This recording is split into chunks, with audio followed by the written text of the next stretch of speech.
இவர் சொல்றார் தமிழ்நாட்டுல போதை கலாச்சாரம் அதிகமாயிட்டு, போதை பழக்கவழக்கங்கள் அதிகமா இருக்குன்னு. நீ படத்துல காட்டுறிய? அப்ப எனக்கு என்ன தோணுதுன்னா, நாயே நீ படத்துல காட்டுறிய நாயே அப்படின்னு மக்கள் எவனாவது கேட்டானா என்ன பண்ணுவ? அண்டால கொண்டு வா எனக்கு பத்தாதுன்னு பாட்டு பாடுற.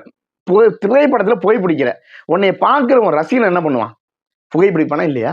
மது அருந்துவானா இல்லையா? இதெல்லாம் நீ பெருமை நினைச்சு பண்றியே எருமை அப்படின்னு மக்கள் எவனாவது கேட்டானா என்ன பண்ணுவ? இதெல்லாம் எப்படி இருக்கு அப்ப? அப்ப எந்த விதமான ஒரு இதுவும் கிடையாது. தன்னுடைய ரசிகர்கள் கூட இது பண்ண முடியல, நெறி பண்ண முடியல. மரத்துல ஏறுறானே, மரத்துல எவனாவது போய் ஏறுவானா? விஜயகாந்தன் தாண்டா அரசியலுக்கு வந்தாரு. விஜயகாந்தனுடைய ரசிகர்கள் எப்போதாவது மரத்துல ஏறினாங்கிற பேரை கேள்விப்பட்டியா? விஜயகாந்தனுடைய ரசிகர்கள் தற்கூரிகள் பேரை வாங்கினது நீ எப்போதாவது கேள்விப்பட்டியா? அவர்களும் அரசியலுக்குள்ள தாண்டா வந்தாங்க. எந்த மரத்திலையும் ஏறல. என்னடா எந்த போலீஸ்க்கு காவல் ஆய்வாளர் காவலுக்கு வர காவலருடைய கையை எந்த ரசிகனும் கடிக்கல.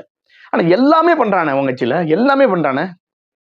ஒரு ரசிகர் கூட நல்வழிப்படுத்த முடியல. இவர் ஊழல ஒழிக்க போறாராம். ஏற்கனவே நாய் 15 கோடி ரூபாய் மறைச்சிருக்கு. 30 கோடி ரூபாய் சம்பளம் வாங்கிட்டு 15 கோடியை மறைச்சு அந்த 1.5 கோடி ரூபாய் கவர்மெண்ட்டுக்கு வருமானம் கட்ட முடியாதுன்னு கோர்ட்ல வழக்கு தொடர்ந்து அதுலயும் மூக்கு ஓடப்பட்டு போய் அதை கட்டி தான் ஆகணும்னு சொல்லிட்டாங்க. இப்போ 1.5 கோடி ரூபாயை திருடி இருக்கு நிதியை நான் வந்து கட்ட மாட்டேன் அப்படின்ட்டு 15 கோடி மறைச்சதுனால இவரு ஆட்சிக்கு வந்து மக்களுக்கு நல்லது செய்ய போறாராம். இவருக்கு வந்து என்னவா மக்களுக்கு நல்லது செஞ்சு சமூக சேவை செய்ய போறாராம். சம்பாதிக்கும் போது உச்சத்தில் இருக்கும் போதே 15 கோடி மறைச்சு 1.5 கோடி ரூபாய் அபராதத்தை கட்ட மாட்டேன்னு நீதிமன்றத்தில் வழக்கு தொடர்ந்தது. இது நாளைக்கு ஆட்சிக்கு வந்துச்சுன்னா நல்லது செய்யுமா? இது எப்படி நம்புறது?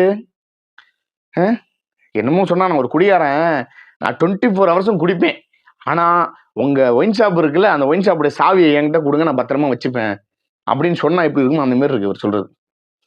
நடிக்கும் போதே 15 கோடியை மறைச்சி அது ஊழல் ஆகி வழக்காகி வருமானத்தை வந்து மறைச்சி அரசுக்கு கட்ட வேண்டிய வருமானம் அதுவே ஒரு அரசையே ஏமாத்துறாரு. இவரெல்லாம் நாட்டுக்கு வந்து நாட்டு மக்களுக்கு நல்லது பண்ண போற நம்பிட்டு இருக்கு ஒரு கூட்டம்.